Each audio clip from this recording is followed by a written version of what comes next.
આપણે જે પણ કામ કરીએ એ પૂરી ક્ષમતાથી કરીએ, છતાં પણ બીજાની નજરમાં હંમેશા ઓછું જ લાગે. પેલી શીલામાસીની દીકરી જો કેટલી હોશિયાર છે. આ બાજુવાળો વિશાલ સરકારી નોકરી લાગી તું ઢાંડા જેવો હજી કઈ નથી કરતો. પેલા ચોથા માળવાળી છોકરીને તો કેટલી સંસ્કારી અને બધું જ જમવાનું બનાવતા આવડે. આ બધી સરખાવાની વાતો આપણે રોજબરોજની જિંદગીમાં સાંભળતા જોઈએ.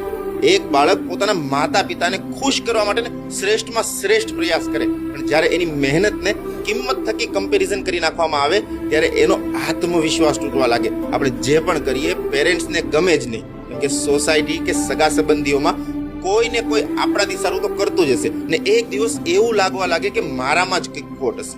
આ દબાણ ધીમે ધીમે માણસને ખોટા સીધા રસ્તા અપનાવવાનું પણ શીખવી શકે.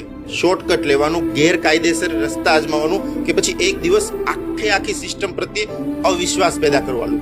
કેટલાય લોકો માત્ર એ કારણસર પોતાના સ્વપ્નાઓને ત્યજી દે છે કે એમના માતા પિતાને આ રસ્તો જે ગયો ને એ ગમતો નથી. પ્રશ્ન એ છે કે શું આપણે આપણા બાળકનું શ્રેષ્ઠમાં શ્રેષ્ઠ વર્જન બનવા દઈશું કે પછી હંમેશા બીજાની નકલ કરાવીશું?